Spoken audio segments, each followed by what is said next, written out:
Natha amanzi. Ungamane ungathinta amanzi. Ukhulume ngomlomo. Uthi ngiyabonga baba ukuthi igazi lakho liyakhuluma. Amen. Ngoba leli gazi lafafazwa kwi-Mercy Seat. Amen. Kubeka.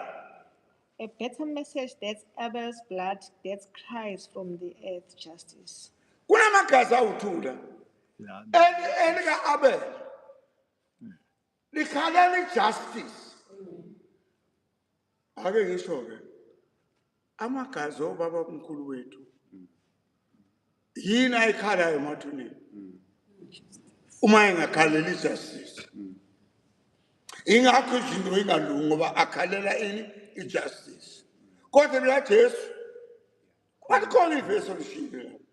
Elika Jesu igazi likhala khona forgiveness. Yes, I can tell ulufunda ngihambe nalo. Uzohamba naye ngisakuphazamisa ngalo. And we have come to Jesus, who established a new covenant with his blood, sprinkled upon the mercy seat. Blood that continues to speak from the heaven, forgiveness. A better From the heaven, forgiveness. Kusho ukuthi leli gazi liyakhala. Lithi intethelelo. Amen. Hallelujah. A better message that's Abel's blood that cries from the earth's justice. Yes. Leli gazi likhuluma okuhle. Leli gazi alifani namagazi aqhamuka emhlabeni. Cabanga ukuqhathanisa.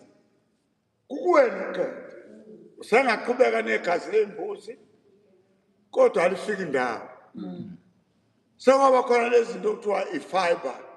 Ifiber yabona lezi zinto lezi fiber amkhumbula uTelkom.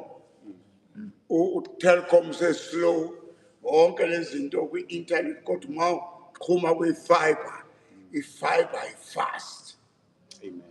Amen. Igazi kaJesu lifast likwenza uyithole usuphambi kwaNkulunkulu. Kodwa uma uthatha igazi likamfundisi wakho alinda alifika indawo. Amen. Kuyezwa la. So ngisho ukuthi ke igazi kaJesu lifast likuthatha likubeke. Ake ngicabanga cabanga indaba ye-internet. Hayi kasi namhlanje. Cabanga indaba ye-internet. Thank you. Ngone ngwafunela amazwi kuphela ngwaphuza. Cabanga indaba ye-internet. I-internet ilanda izinto ezise-England. Ilanda izinto ezise-Moscow. Ilanda izinto ezise-China. Ukwazi ukungena manje uthenge eChina. Uthenga nge-internet. Uyabo? Linjalo ke igazi kaJesu esihlalweni sobukhosi. Ngoba uma ufunda incwadi yamaHebrew chapter 4 verse 15 and 16 likhuluma ngesihlalo somusa la sithola khona usizo khona. Ngoba why silungisiselwa ukuthi sikwazi ukuba sikhulume noNkulunkulu. Ngoba besingalungile angalunga kanjani umuntu kodwa lisenza sikwazi ukuthi sikhulume noNkulunkulu. Amen. Ayike inkosi ebusise basalwane. God bless you. Ngicela ukubamba la. Umuntu angalungisiswa ngokuthi ese kuKristu. Ngoba lokho ngizokubhala nje icaleni. Abasikorinte besibili chapter 5 verse 21 ithi wenziwe isono ngenxa yethu ukuze kuyena senziwe sibe ngokulunga kwaNkulunkulu. Kusa kuKristu, uKristu afike akwenze. Mase wenzile uKristu uba ukulunga kwaNkulunkulu. Mase ukulunga kwaNkulunkulu uyakwazi ukukhuluma noNkulunkulu.